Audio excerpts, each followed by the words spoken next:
단어예요. 굉장히 많은 궁금증이 이렇게 유발된. 왜냐하면 이 말씀을 제자들은 이해하지 못했으니까, 그죠? 이때로 인해서 몇 시간 후에 예수님은 십자가를 지십니다. 그런데 마지막 말씀을 주시는 거예요. 조금 있으면이라는. 인간은 참 세월이 짧아요. 이번 주에도 제가 이렇게 굉장히 좋아했던 친구가 이렇게 죽었다고 이게 왔더라고요. 그래서 가지는 못하고 저기만 좀 보냈는데, 근데 좀 한 주 내내 이렇게 좀 허망하더라고요. 그 친구의 그 죽음이 꼭 내 현실인 것 같아서, 인간이 이렇게 약하구나, 이렇게 짧구나, 그잖아요. 우리가 인간의 연수가 70이요 강건하면 80인데 그것도 못 살고 그것도 못 채우고 50대 중반에 이렇게 막 간다는 게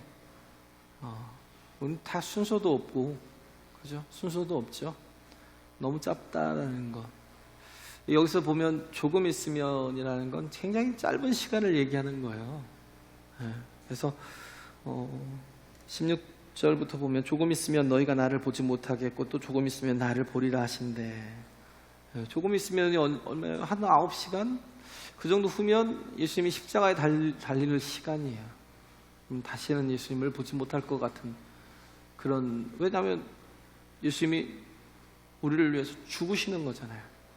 죽으면 우리는 사람은 끝이라고 생각을 해요. 그래서 그 조금 있으면이라는 그 시간이 영원한 이별인 것처럼 생각을 하는데, 예수님 또 다른 말씀을 하시죠. 또 조금 있으면 나를 보리라 하신대. 그래서 예수님께서 우리에게 주신 가장 큰 선물은 부활이에요. 부활. 할렐루야. 우리의 가장 정말 하나님께서 주신 가장 큰 선물은 부활이에요. 우리는 죽음으로 끝일 수밖에 없는 존재인데, 영원히 그 사망 아래서 이 땅에서도 또 상귀신처럼 살다가 그냥 또 죽은 귀신처럼 죽을 수밖에 없는 인간인데, 근데 하나님께서 우리에게 예수 그리스도를 통해서 우리의 모든 죄를 다 그에게 담당시켜 죽으시게 하셨을 뿐만 아니라 다시 사흘 만에 부활을 깨치고 오라는 건 무덤이 열린 거예요. 죽었으니까 완전히 단절이잖아요. 돌로 확 막아버린, 더 이상 다 부패하고 썩고, 그래서 그냥 재로 사라지고 먼지로 사라지고 흙으로 사라져야 될 그 존재이신데, 근데 그의 부활을 통해서 그의 부활이 나의 부활이 될 수 있도록 우리 예수 그리스도를 통해서 우리에게 소망을 주셨다고요. 할렐루야. 큰 은혜죠. 그래서 이 조금 있으면이라는 건, 우리는 그래요. 인생은 참 짧은 시간들이고요. 부를 누리고 영화를 누려도 짧은 시간이고요. 제한된 시간이에요. 그런데 고난을 받아도 고난을 당하는 그 시간이요, 길지 않다라는 거예요. 왜? 하나님이 아버지시니까. 할렐루야. 하나님이 우리를 돌보시니까. 우리에게 그 이스라엘 백성들을 제가 얘기했잖아요. 그 이번 주에 구원해내셔서, 바로의 손에서, 애굽의 손에서 구원해내셔서 홍해를 건너게 하셨어요. 침례죠. 거듭남을 경험하게 하시고, 그리고는 제일 먼저 도착한 곳이 그냥 광야예요. 그냥 그 광야를 그냥 쭉 지나가서, 한 일주일도 안 되는 길을 쭉 지나가서 바로 가나안 땅으로 들여보내신 것도 아니고, 광야에서 1년 한 2, 3개월 동안을 계속 거기서 이렇게 머물게 하시거든요. 그러니까 모든 게 다 불편해요. 막 고난이에요. 너무 힘들어요. 어려워요. 하나님께서 우리를 구원하시고 난 뒤에 모든 것이 다 복일 줄 알았는데, 모든 게 다 형통일 줄 알았는데, 하나님이 아버지시니까 우리는 능력으로 살 줄 알았는데 의외로 반대예요. 고난이 있어요. 어려움이 있어요. 근데 하나님께서 왜 고난과 어려움을 허용하시고 허락하셨냐고요. 그 이유가 뭘까요? 그거는 하나님께서 홍해를 건너게 하시고 그들을 구원내신 이유는 환경을 바꿔주려고 하신 게 아니에요. 사람을 바꿔주려 하신 거예요. 내가 변화되게 하시려는 거예요. 할렐루야. 내가 변화되는 그 과정이 필요했던 거예요. 그래서 우리가 환난 중에도 즐거워하나니, 거기서도 보면 나오잖아요. 로마서 4장에 보면 쭉 1절 2절도 보면 막 굉장히 영광스러워. 하나님의 은혜로 인해서 막 구원받은 게 너무 영광스럽고 기쁘고 막 감사가 넘치는데, 4절에 이게 3절에 딱 보면 우리가 환난 중에도 즐거워한대요. 그래서 환난은 인내를, 연단을 소망을 이룬다. 그냥 환난만 볼 때는 이게 환난과 인내와 연단의 시간이 너무 힘들고 어려울 것 같죠. 하나님께서 그렇게 길게 이끄지 않으셔요. 잠깐의 시간이지만 그 시간들을 통해서 하나님은 우리가 변화되길 원하시는 거예요. 할렐루야. 새로워지길 원하시는 거예요. 하나님의 나라에 합당한 자로 서길 원하는 거예요. 하나님의 영광된 자녀로, 하나님의 귀한 또 보석 같은 존재로 서길 원하는 거죠. 그래서 나를 변화시켜 가시는데, 근데 내가 변화된다라는 게 무슨 뜻이냐고요.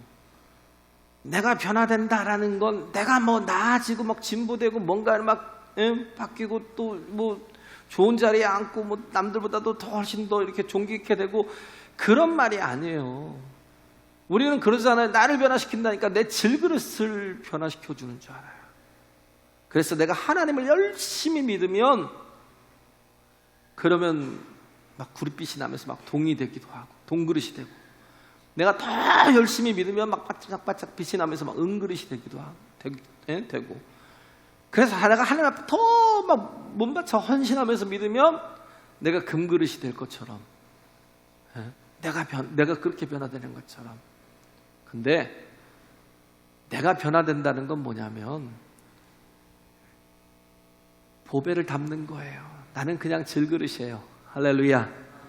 나는 그냥 질그릇이에요. 여기 질그릇 속에다 뭘 담아요? 보배를 담는 거예요.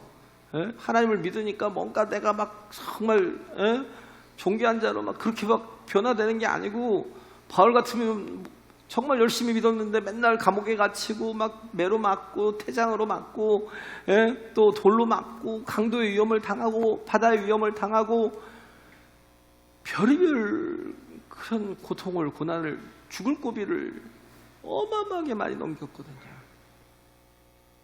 우리 예수를 믿으면 그런 게 없어야 될 거라고 생각을 하잖아요. 정말 가치 있고 존귀케 되고, 남들이 보기에 막 저 사람은 정말 예수 믿더니 수지 맞았어, 복을 받았어, 그렇게 될 것 같잖아요. 근데 진정한 부활은 뭐냐면요, 내가 변화된다는 건 뭐냐면 내 안에 하나님의 것을 담는 거예요. 할렐루야. 하나님을 담는 거예요. 하나님의 영으로 충만하는 거예요. 할렐루야. 하나님이 주신 구원과 하나님이 주시는 생명과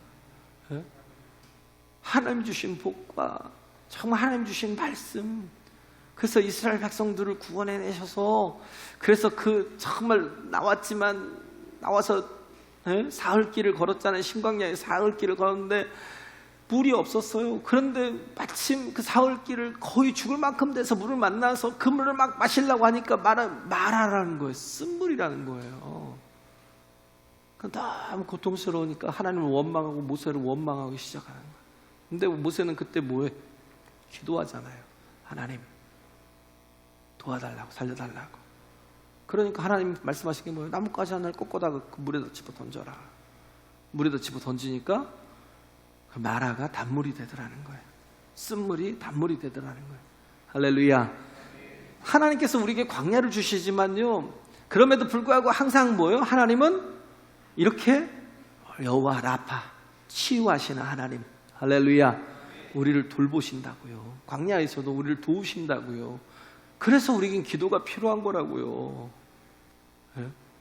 광야가 있지만, 우리를 변화시키기 위해서 광야가 있지만, 우리가 그 광야를 통해서 날마다 하나님의 은혜를, 능력을, 생명을 공급받는 그런 자녀가 된 거예요. 할렐루야. 예? 그래요. 그리고 나서 하나님께서 그들에게 바로 주신 게 뭐예요? 내가 너희에게 율례와 법도를 주겠다라고.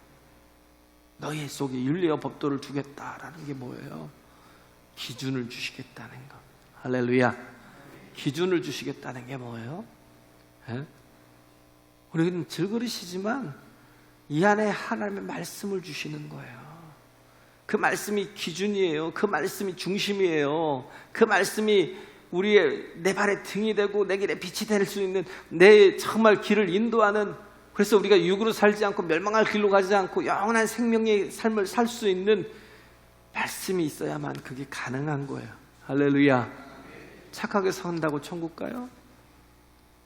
남들에게 선을 행한다고 천국 가요? 아니요. 하나님이 우리에게 말씀을 주셨잖아요. 그 말씀대로 가는 거예요. 그 말씀대로 사는 거예요. 그런 자가 하나님의 나라를 가는 거예요. 할렐루야. 네? 그래요. 그래서 우리에게 정말 짧은, 조금 있으면 일하는 것, 고난이 있지만 그럼에도 불구하고 하나님께서 그 고난 속에서 우리를 변화시켜 가시는 것. 예? 그럴 때마다 우리는 뭐예요? 하나님의 것으로 자꾸 채우는 거예요. 할렐루야. 예? 하나님의 능력으로 채우고, 하나님의 도심으로 채우고, 하나님의 사랑으로 채우고, 은혜로 채우고, 그러면서 하나님으로 가득 채워진 인생을 이 땅에 살아가길 하나님 원하신다고요. 고난이 길지 않아요. 그 고난이 우리에게 죽음이 될 수도 있어요. 예전에 그 초대교회가 핍박을 당할 때, 그때 보면 막 가족들이고 뭐고 다 때려서 그 경기장 안에다 집어넣었거든요. 그리고는 그 로마 사람들로 인해서 다 구경거리가 되게 만드는, 예수 믿는 사람들을 다 잡아다가 그 안에 놔두고는 사자를 풀어놓는 거예요. 네? 근데 그럼에도 불구하고 성도들은요, 하늘과는 밝은 길이 내 앞에 있으니, 그 찬양하면서 그냥 기쁨으로 하나님 앞에 그 순간을 보냈더라는 거예요. 근데 어떤 아이가 막 울어요. 사자가 너무 무서운 거예요. 막 우니까, 막 자지러지게 우니까 엄마가 그런 거예요. 얘야, 조금만 참으렴. 곧 밝아질 거야. 그 순간에, 죽음이 오는 그 순간인데도 불구하고 우리는 죽음이 끝이 아니잖아요. 그죠? 죽음이 끝이 아니에요. 세상은 다 죽음으로 끝난다고 생각하지만 우리는 다 뭐예요? 죽음이 끝이 아니에요. 네? 어떤 사람은 영원한 또 형벌을 받는, eternal punishment 받는 그런 존재가 있고, 어떤 사람은 eternal life, 영원한 생명을 얻는 사람이 있어요. 할렐루야. 그건 다 뭐예요? 일어나요. 일어나서 하나님 앞에 서야 되는. 그래서 이 땅이 다 끝이 아니라는 거예요. 그래서 7절에 보면 7절에 앞에 우리 7절에 보면 지난주에 했죠. 내가 떠나가는 것이 너에게 유익이라. 내가 떠나가지 않으면 보혜사가 너에게 오시지 아니할 것이요, 가면 내가 그를 너희에게로 보내리니. 예? 이 말씀이 무슨 말씀이에요? 예수님께서 부활하신 증거가 성령의 임재예요. 할렐루야. 왜? 그가 가셔야 어떻게 해요? 보혜사 성령을 우리에게 보내주시니까, 약속하신 성령을 보내주시니까. 예? 그래서 예수께서 부활하신 증거는, 그래서 예수님께서 모든 사역을 다 이루시고 보좌의 우편에 하나님 보좌에 가셔서 자신의 피를 뿌리고 우리의 모든 죄를 정말 사하시면서 우리에게 성령을 보내주시는 거예요. 근데 예수님이 육체를 가지고 오래 사셔봐야 만나는 데는 시간과 공간의 제약이 있잖아요. 한계가 있잖아요. 우리가 예수님 만나려면 여기서부터 어디까지 가야 돼요? 거기까지 가야 돼요. 이스라엘까지 가야 돼요. 지금이야 비행기가 있지만 옛날 같으면 어디 비행기가 어디 있어요? 맨날 걸어서 가야 되고 가기도 전에 아마 죽을 수도 있어요. 힘들어서 죽고 풍토병으로 죽고 영원히 못 만날 수도 있어요. 예수님은 육체로 계시면 시간과 공간에 대한 제약이 있어요. 근데 성령께서는 영이시라는 거예요. 시간과 장소에 상관없이 모든 사람과 만나실 수 있는 분이 성령이시라는 거야. 할렐루야. 우리에게 이 구원이라는 건 뭐냐면 우리 죄사함까지가 아니에요. 구원이라는 건 뭐냐면 우리가 부활에 동참한 자가 되었다는 거야. 할렐루야. 우리가 영원한 생명을 얻은 자가 되었다라는 거야. 그래서 성령께서 오셔서 제일 먼저 하시는 일이 뭐냐면 구원이 무엇인지 말씀해 주신다고 그랬잖아요. 구원이. 그 구원에 대해서 그 핵심을 알려주신대요. 죄가 무엇인지, 의가 무엇인지, 심판이 무엇인지 알려주신다는 거예요. 책망하신다는 건 뭐라고 그랬어요? 그냥 될 때까지 도우신다는 거예요. 할렐루야. 될 때까지, 알 때까지 도우신다는 거예요. 그래서 여기서 나온 것이 성도의 견인이잖아요. 성도의 견인. 성령께서는 우리가 구원을 받을 때까지 끝까지 도우시는 분이에요. 항상 함께 하셔서 우리를 도우시기 때문에 우리는 절대 넘어지지 않습니다. 할렐루야. 그것만 알면 돼요. 성령은 어떤 분이라고요? 될 때까지. 우리가 정말 하나님을 온전히 알 때까지 우리를 가르치시고 깨닫게 하시고 또 도우시고 인도하시는 분이 성령이시다. 그래서 그러고 나서 또 성령께서 알게 하시는 게 뭐냐면 복음의 뿌리가 무엇인지 알게 하시는 거예요. 복음의 뿌리라는 건 뭐예요? 그게 부활이에요. 복음의 뿌리가 부활이고요. 복음의 절정이 부활입니다. 할렐루야. 그래요. 복음의 부활은 복음의 뿌리이자 절정이에요. 복음은 딱 하나예요. 예수께서 십자가 지셨다는 것도 중요하죠. 근데 그건 뭐예요? 부활을 전제해서 얘기하는 거지. 그것보다 더 중요한 게 뭐냐면 부활이에요. 부활. 우리의 신앙은 그래서 부활의 신앙이에요. 그죠? 우리 신앙은 부활의 신앙이에요. 그래서 우리 신앙의 뿌리가 뭐냐면 부활이고 우리 신앙의 절정은 뭐냐면 죽어서도 사는 부활이에요. 할렐루야. 죽어서도 사는 부활이라고요. 그래서 본문은 부활에 대해서 얘기할 건데 세 가지 모습을 우리에게 보여주고 있습니다. 첫째는 16절에서 19절까지입니다. 여기서는 17절부터 한번 읽어보면 제자 중에 서로 말하되 우리에게 말씀하신 바 조금 있으면 나를 보지 못하겠고 또 조금 있으면 나를 보리라 하시며 또 내가 아버지께로 감이라 하신 것이 무슨 말씀이뇨 하고 또 말하되 조금 있으면이라 한 말씀이 무슨 말씀이뇨 무엇을 말씀하시는지 알지 못하노라 하거늘 예수께서 그 묻고자 함을 아시고 가라사대 내 말이 조금 있으면 나를 보지 못하겠고 또 조금 있으면 나를 보리라 함으로 서로 문의하느냐. 이게 뭐냐면 이해가 전혀 안 가는 거예요. 왜? 그들에게는 부활이 뭔지 모르니까.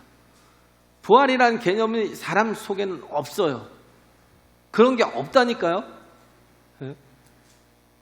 그러니까 뭐예요? 이해가 전혀 안 되는 거예요. 주님과 함께 3년을 있었지만 또 주님께서 이 정말 십자가의 사역과 이 부활의 은혜를 얘기를 하지만 그럼에도 불구하고 여태 얘기했는데도 불구하고 깨닫지 못하고 마지막까지 주님 말씀하셨는데도 불구하고 깨닫지 못해요.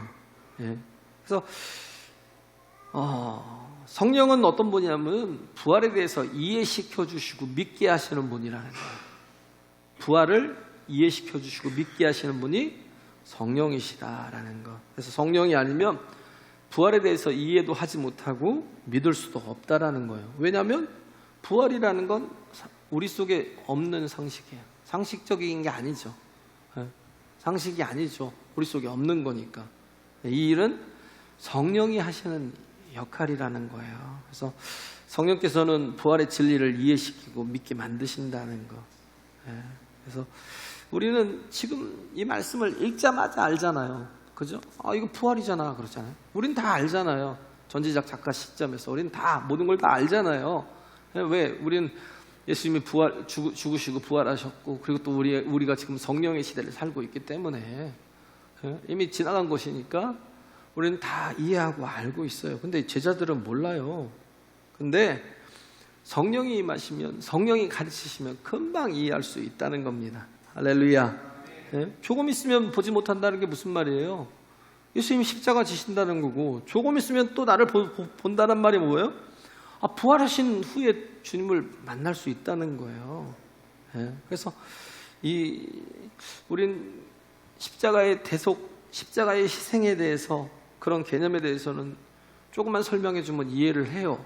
십자가에 대해서는 그렇구나, 예수님께서 하나님이 보내신 속죄 양이고 대속 제물이구나, 이해가 되는데, 근데 부활에 대해서 성령이 아니시고는 이해가 안 돼요.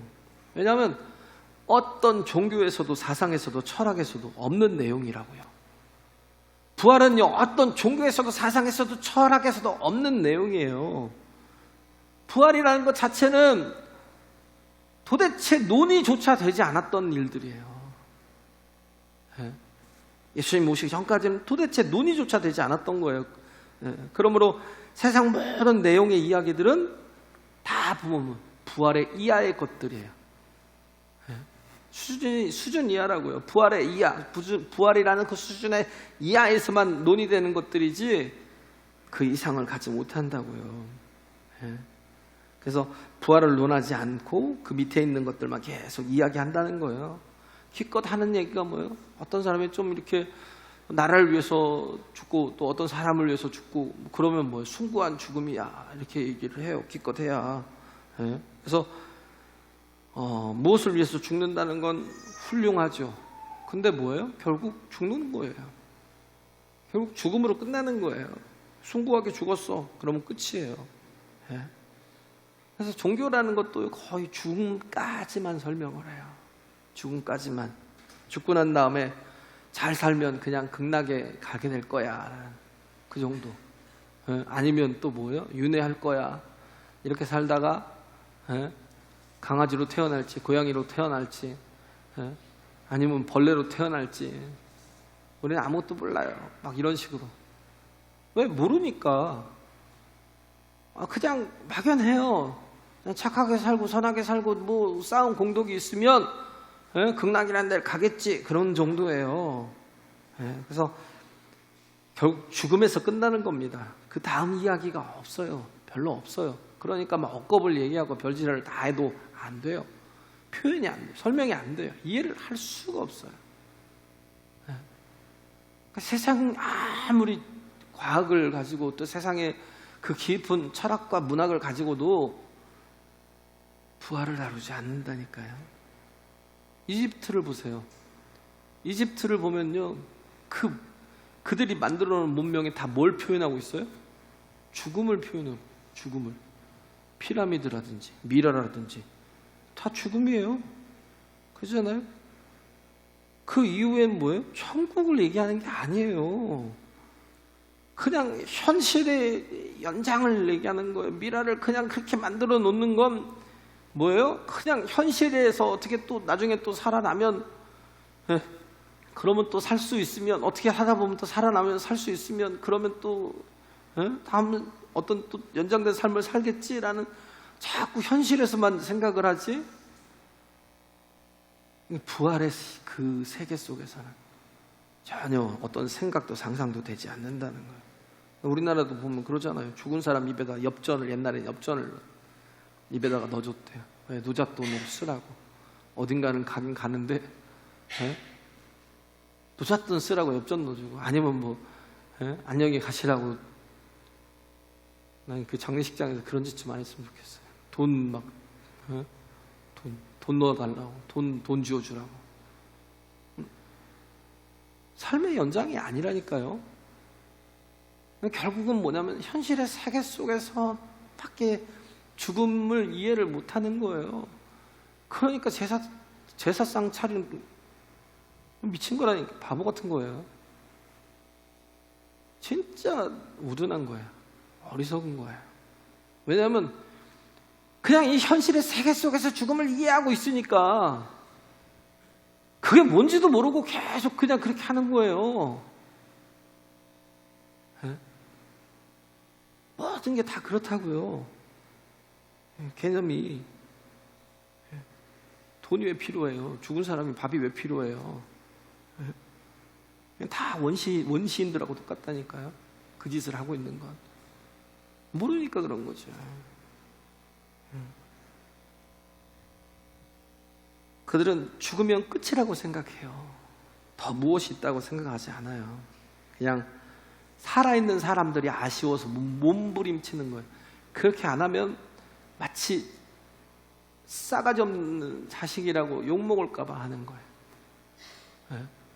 살았을 때는 쳐다도 안 보다가 찾지도 않다가 죽고 난 뒤에는 자기 체면 생각해서 부모를 생각해요. 일도 없어요. 일도. 그건 그냥 살아있을 때 모습 보면 알아요. 부모가 살아있을 때 모습 보면. 네. 그래서 살아있을 때는 관계가 그렇게 엉망인데 완전히 떠난 거잖아요. 뭐 거기에 그렇게 미련을 두고 자꾸 현실과 연결을 시켜서. 그렇기 때문에 성령이 아니시면 부활에 대한 개념도 없고요, 더 이상 나아갈 수도 없어요. 예수님은 처음부터 말씀하셨어요. 내가 온 것은 너희를 살리기 위함이라고요, 부활시키기 위함이라고요. 너희로 부활의 첫 열매가 되게 하기 위해서 내가 온 것이고, 내가 마지막 날에 너희를 다시 살릴 거야. 그 말씀을 계속 하신 거예요. 요한복음 6장 39절에서 40절 보세요. 나를 보내신 이의 뜻은, 아버지의 뜻이 뭔가 보자고요. 하나님의 뜻이 무엇인가? 나를 보내신 이의 뜻은 내게 주신 자 중에 내가 하나도 잃어버리지 아니하고 마지막 날에 다시 살리는 이것이니라. 내 아버지의 뜻은 아들을 보고 믿는 자마다 영생을 얻는 이것이니 마지막 날에 내가 이를 다시 살리리라 하시니라. 할렐루야. 예수님 계속 말씀하신 게 부활이거든요. 이 땅에 오신 목적도 부활이고요. 그래서 아들을 보내셔서 믿게 하시고 믿는 자마다 다시 살리시려는 것, 그게 부활이라고요. 그게 복음이에요. 그게 복음의 뿌리고 중심이고 핵심이라는 것.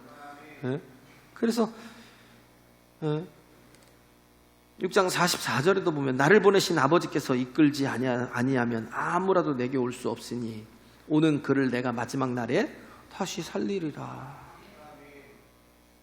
우리가 부활할 수 있는 방법은 뭐예요? 주님께 가는 거예요. 왜? 그가 우리의 부활의 문을 열어주셨으니까. 할렐루야. 부활의 길을 열어주셨잖아요. 예수님이 오신 목적이 부활을 주시려고 오셨다는 거예요. 네. 이를 살아생전에도 보여주시려고 하신 일이 있죠. 11장에 보면 11장에 나사로를 살리신 일. 예수님이 나사로가 병든 걸 몰랐겠어요? 다 아셨죠. 미리 가셔서 고칠 수도 있어요. 근데 죽은 지 나흘이나 돼서 거기 도착하셨어요. 왜요? 일부러. 고의로. 뭐 때문에요? 예수님이 부활이요 생명임을 보여주시려고.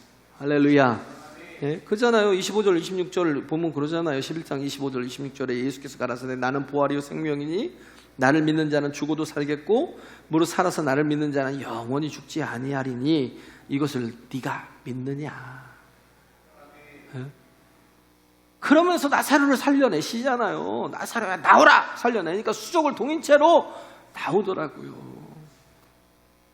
예수님은 살리기도 하시지만 당신이 어떻게 해요? 다시 죽음을 깨치고 일어나시기도 하시는 분이라고요. 할렐루야. 예. 그리고 그 부활의 첫 열매가 되어주셔서 우리에게 그 모든 은혜를, 그 부활의 소망을 가지고 다시 다 같이 함께 부활할 수 있는 존재로 만드신 거예요. 네, 그렇죠? 그래서 예수님이 말씀하시는 핵심은 부활이에요. 정말 요한복음 전체를 통해서 말하고 있는 게 부활이라니까요. 그래서 6장에서는 부활을 말씀하시고 11장에서는 그 부활을 보여주신 거잖아요. 못 알아들으니까 부활을 보여주신 거잖아요. 그리고 또 뭐예요? 성령이 오시면 부활을 너희가 다 이해하고 믿게 될 거야 라고 본문에 지금 그 얘기 하시는 거예요. 네? 지금은 너희들이 이해하지 못하지만 성령께서 오시면 이해할 거라는 거. 그래서 성령을 받은 제자들이 사도행전에서 자신들이 자기들을 뭐라고 표현해요? 우리는 부활의 증인이라고 표현해요. 할렐루야. 예? 그래요. 그들의 메시지가 뭐예요? 예수 다시 사셨다. 이거를 뭐예요? 500여 명의 증인들이 있고요. 그렇잖아요. 다 알잖아요. 예?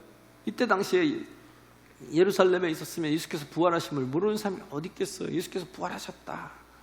예? 많은 사람들이 보았다라는 거. 예? 그걸 증거하고 있는 거예요. 그 십자가를 증거했죠. 예? 그건 십자가는 뭐예요? 부활을 전제한 것일 뿐이고, 정말 중요한 건 우리의 핵심은 부활이라는 거예요. 그래서 스데반이 돌에 맞아 죽어갈 때도 전한 메시지가 뭐였냐면 부활에 관한 거예요. 부활에 관한 거예요.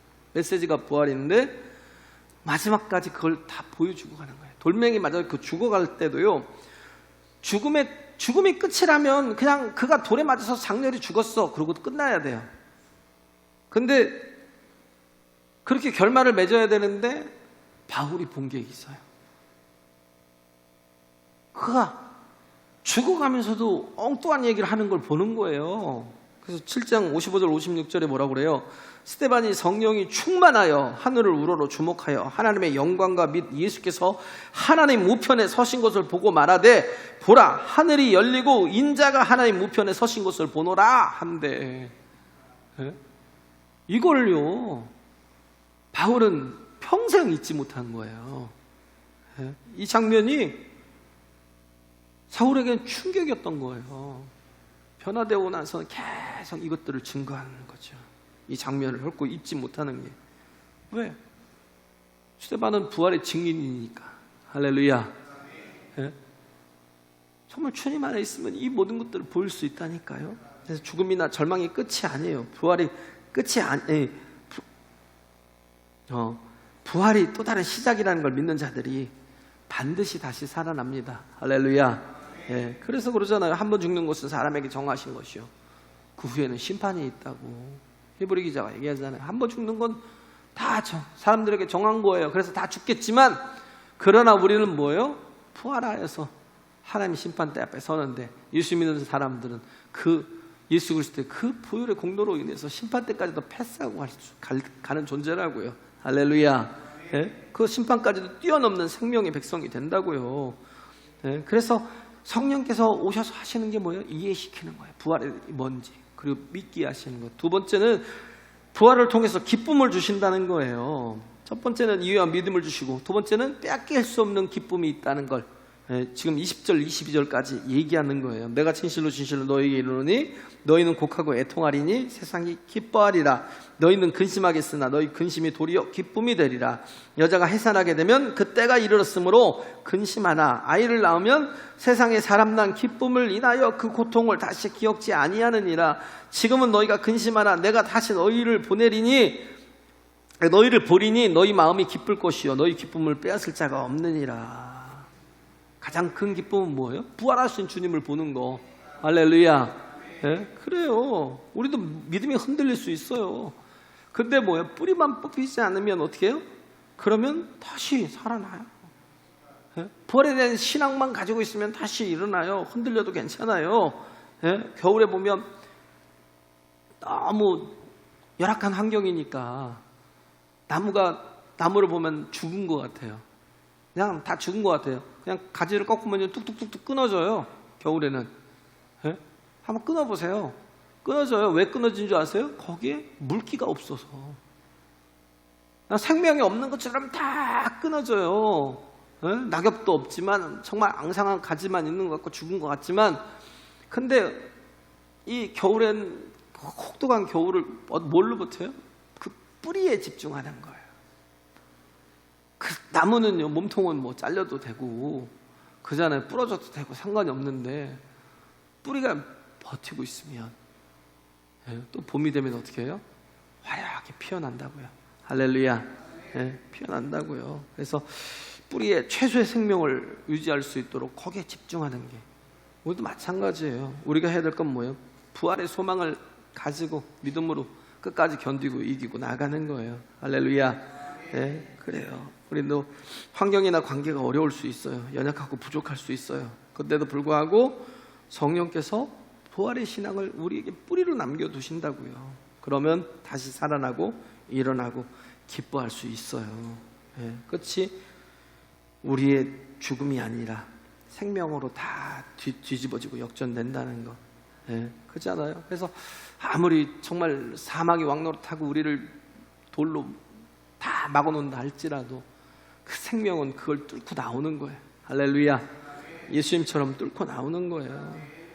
그래요. 그래서 세상의 기쁨은 소유나 조건이 좋아지는 데 있잖아요. 그렇기 때문에 그 기쁨은 오래 못 가요. 세상에서의 그 기쁨은요, 잠시예요.